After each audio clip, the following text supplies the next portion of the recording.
Muy buenas noches. Mi nombre es Leibro Olvera. Soy estudiante del paralelo nocturno 5 y he cogido el tema de la revolución científica como tal.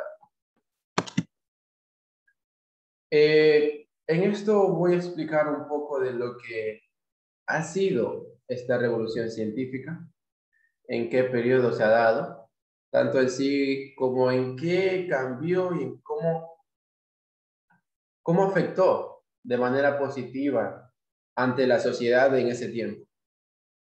En sí, la revolución científica se tomó como un término para así poder describir el nuevo comienzo de la ciencia moderna,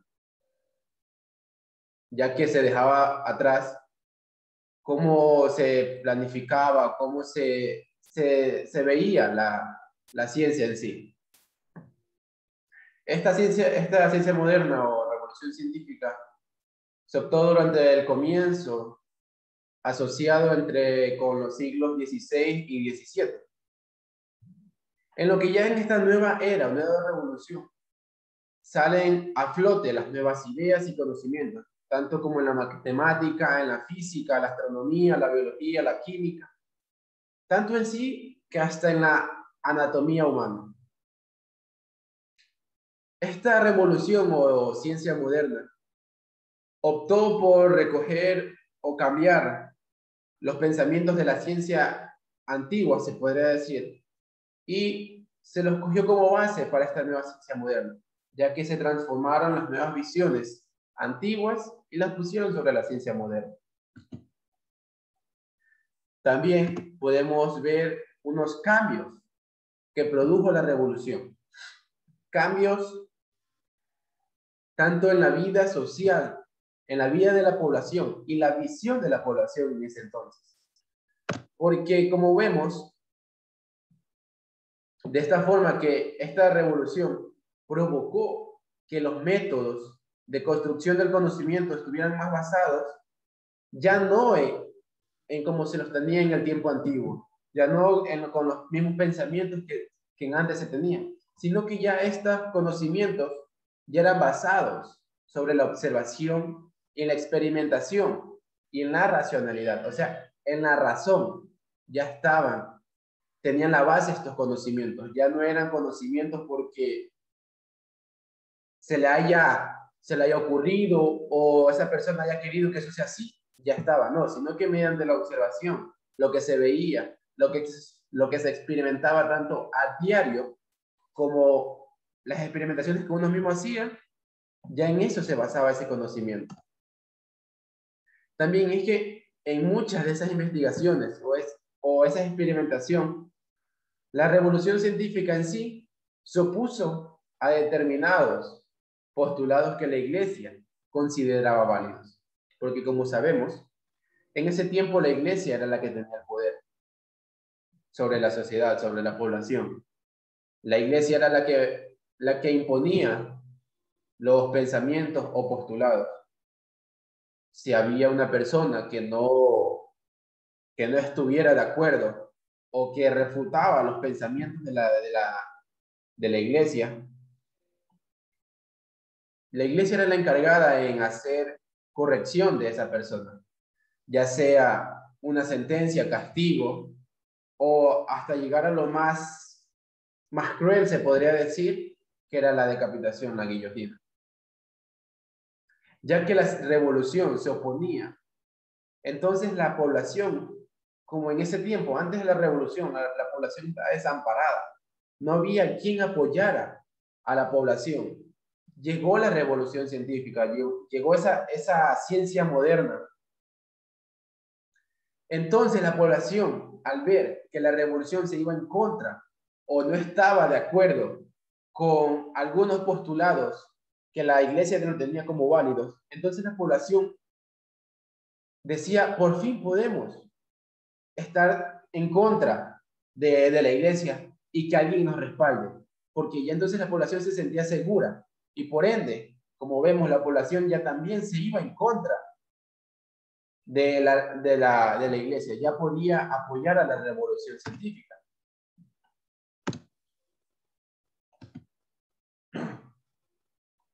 Ya que hubo unos cambios cambios radicales que trajo la revolución científica, vamos a ver unas características en lo que se trataba esta revolución. Como vemos, y expliqué hace rato, hace un momento, esta hace referencia a un periodo entre los siglos XVI y los siglos XVII. Y gracias a este periodo, gracias a esta revolución, se sientan las bases de la ciencia clásica, o sea, de la ciencia antigua, se las sienta, se las toma como una base sobre la ciencia moderna y de las teorías que podrían ser consideradas como las primeras aproximaciones a la ciencia moderna. O sea, la ciencia antigua sirvió para que se diera esta revolución científica, para que se diera esta nueva ciencia, por llamarla así. Entonces, vemos una característica que la Iglesia, al ver cómo era el avance tan radical de esta revolución, ya que se oponía a sus pensamientos o a sus postulados, intentó en varias ocasiones frenar el avance de esta ciencia. ¿Por qué? ¿Por qué lo hacía? Porque el avance de esta revolución, gracias al avance de la revolución científica, la Iglesia comenzó a perder el poder.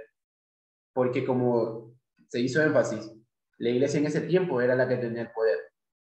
Entonces la población estaba subyugada, estaba arraigada a seguir esos pensamientos. Así no le gustaran a la población, de ley tenían que seguir esos pensamientos, porque sabían lo que se les esperaba si se iban en contra de la Iglesia.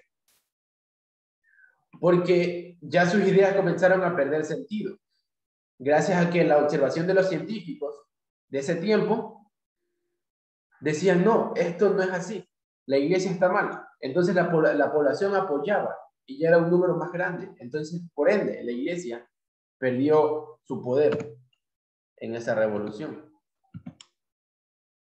Unas etapas en las que comprende esta revolución o en lo que transcurre esta revolución, tenemos, en esta revolución tenemos este lapso y también donde salen nuevos científicos reconocidos a nivel mundial y hasta el día de hoy. Como en la revolución copernicana, iniciada por el mismo nombre que lo dice la revolución, Nicolás Copérnico, un científico y que estuvo muy centrado en los campos de la astronomía y la física. Gracias a él ya veremos unos aportes que estos científicos tuvieron que hasta el día de hoy se mantienen. En esta revolución destacan como el científico Newton, Isaac Newton y Galileo Galilei. Otra revolución, como la revolución darwiniana. O sea, estas revoluciones se las llama como que tipo subrevoluciones, porque la revolución en sí habla sobre el cambio, la revolución científica habla sobre el cambio tanto de lo que se tenía pensado de la ciencia a lo que ya ahora ya está enfocado a la ciencia. La revolución científica es, por decirlo en un tema general, cambios en los que hubo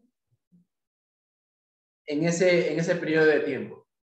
Pero ya estas subrevoluciones o mini revoluciones son las que provocan los científicos que estaban en esta revolución científica.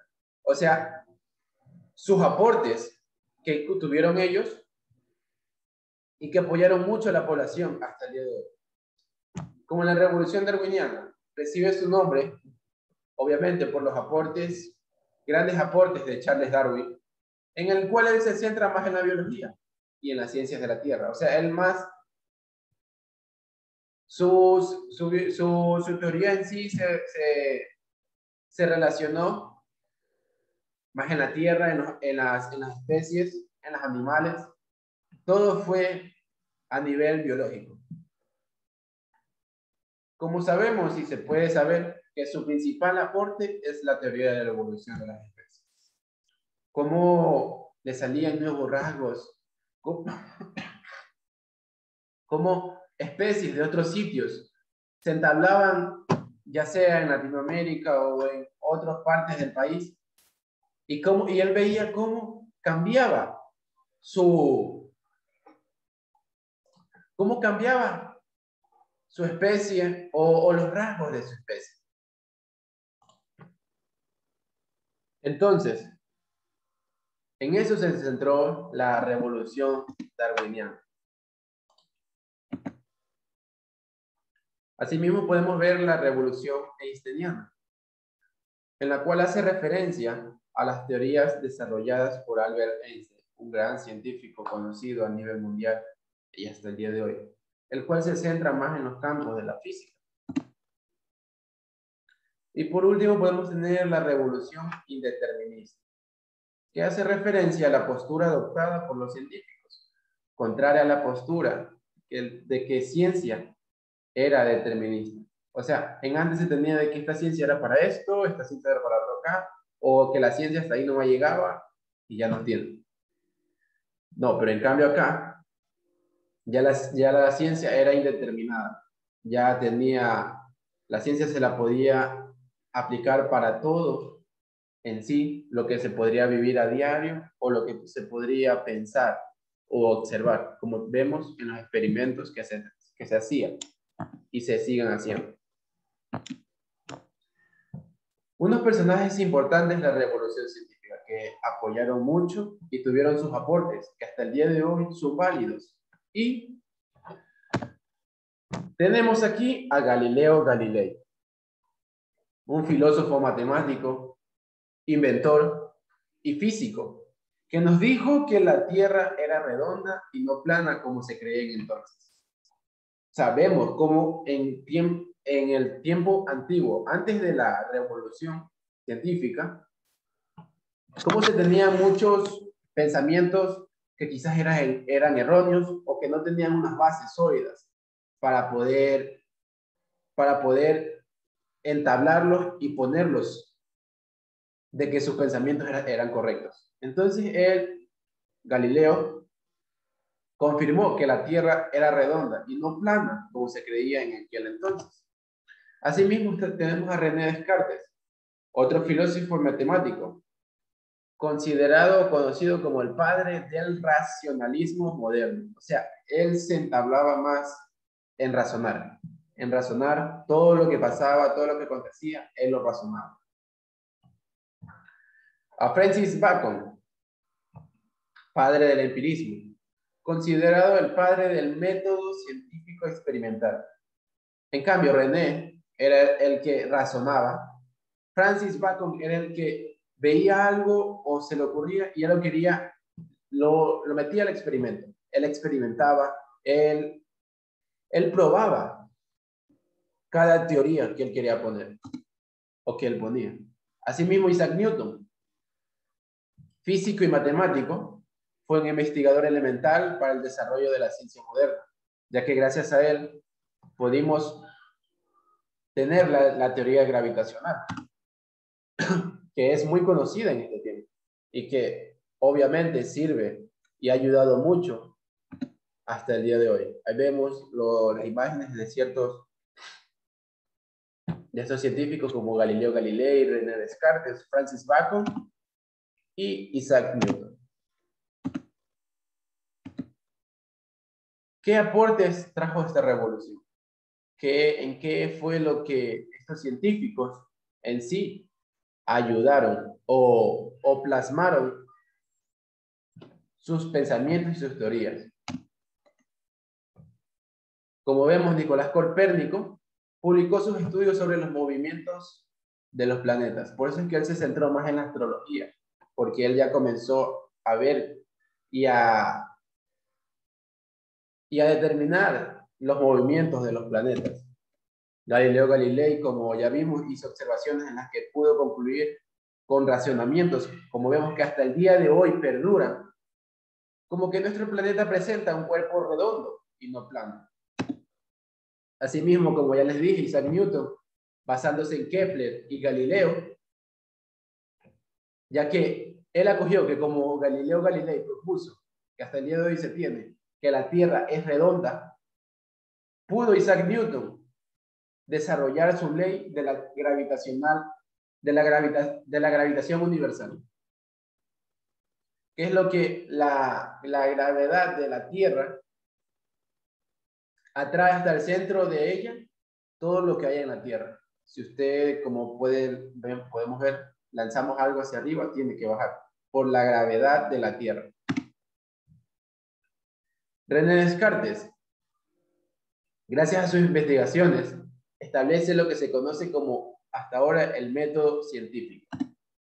Y pues eso es todo. Muchas gracias. Que Dios le bendiga y que tenga un buen día. Y Dios le siga bendiciendo.